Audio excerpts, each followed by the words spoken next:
កាលពីបុរាណមានប្តីប្រពន្ធមួយគូរស់នៅក្នុងភូមិតូចមួយប្តីមានឈ្មោះថាលុន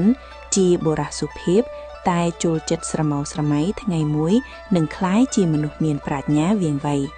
គាត់តែងតែឃើញអ្នកដទៃនិយាយពាក្យសុភាសិតឬដោះស្រាយបញ្ហាដោយឆ្លាតវៃ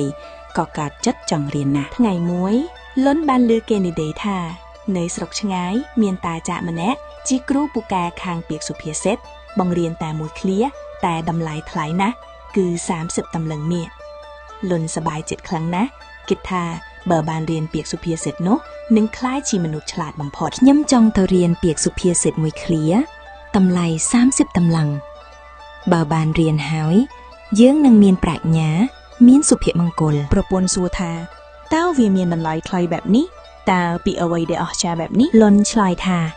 ខ្ញុំមិនទាន់ដឹងទេតែគេថាវាអស្ចារ្យណាស់ដើម្បីបានលុយ30តម្លឹងលុនក៏លក់ដីស្រែលក់ផ្ទះលក់គោលក់ក្របីរហូតបានលុយគ្រប់ចំនួនប្រពន្ធព្រួយបារម្ភណាស់តែក៏អនុញ្ញាតឲ្យប្តីទៅដោយសង្ឃឹមថានឹងបានប្រាជ្ញាមកវិញលុនលាប្រពន្ធដោយសន្យាថាខ្ញុំនឹងត្រឡប់មកវិញជាមនុស្សថ្មីមានប្រាជ្ញាដ៏អស្ចារ្យរួចគាត់កាន់កាបូបលុយនិងដំបងចេញដំណើរឆ្ងាយគាត់ដើរពីភូមិមួយទៅភូមិមួយពីខេត្តមួយទៅខេត្តមួយឆ្លងកាត់ព្រៃឆ្លងកាត់ទន្លេរហូតដល់ច្រើនខែក្រោយមកទើបបានជួបតាចាក់នៅក្រោមដើមឈើធំមួយតាចាស់មានពូជង្កាសមើលទៅស្ងប់ស្ងាត់និងឆ្លាតវៃណាស់លុនអង្គុយថ្វាយបង្គំហើយនិយាយថាសូមតាបង្រៀនពាក្យសុភាសិតដ៏អស្ចារ្យនោះឲ្យខ្ញុំនាំលុយ30តម្លឹងមកគ្រប់ហើយតាចាស់ទទួលលុយរួចនិយាយតិចៗថាចង់ចាំឲ្យច្បាស់ដើរមើលផ្លូវឲ្យជ្រៅទៅមើលទឹកឲ្យស្អាតនេះហើយជាពាក្យសុភាសិតដ៏អស្ចារ្យលុនស្ដាប់ហើយខកចិត្តខ្លាំងណាស់គិតថាខ្ញុំលក់ផ្ទះលក់ដី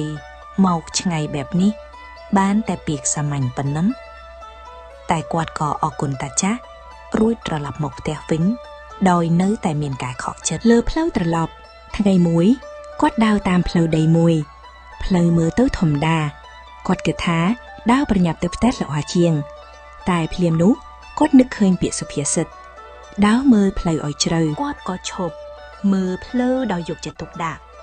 ស្រាប់តែរកឃើញរណ្ដៅធំមួយគ្របដោយស្លឹកឈើលាក់បាំងបើដើរប្រញាប់ប្រកាសជាធ្លាក់ចូលស្លាប់បាត់ជីវិតលុនធូរស្បើយឆ្ងល់ថាពាក្យសាមញ្ញនេះមានប្រយោជន៍ណាស់បន្តដំណើរទៀតគាត់មកដល់មាត់ទន្លេមួយទឹកមើលទៅស្អាតថ្លាគាត់ចង់ចុះងូតទឹកនិងហែលឆ្លងទន្លេតែម្ដងតែគាត់នឹកឃើញពាក្យទី2ទៅមើលទឹកឲ្យស្អាតគាត់ក៏ឈើមើលទឹកដោយប្រុងប្រយ័ត្នស្រាប់តែឃើញក្បាលក្រពើធំមួយលាក់នៅក្នុងជ្រោះទឹកបើចុះងូតឬហែលឆ្លងប្រកាសជាត្រូវក្រពើស៊ី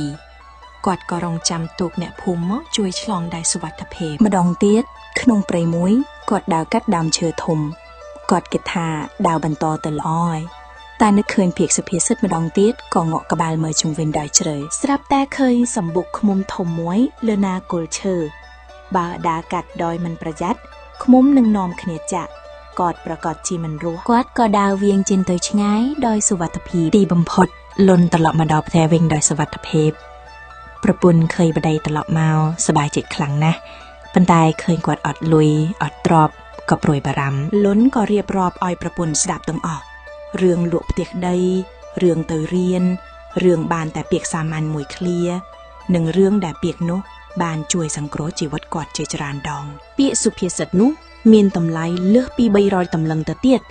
វាជាប្រាជ្ញាដ៏អស្ចារ្យដែលបង្រៀនយើងឲ្យប្រុងប្រយ័ត្នមើលអ្វីៗឲ្យជ្រៅទើបជៀសផុតពីគ្រោះថ្នាក់តាំងពីនោះមកប្តីប្រពន្ធរស់នៅដោយសុភមង្គល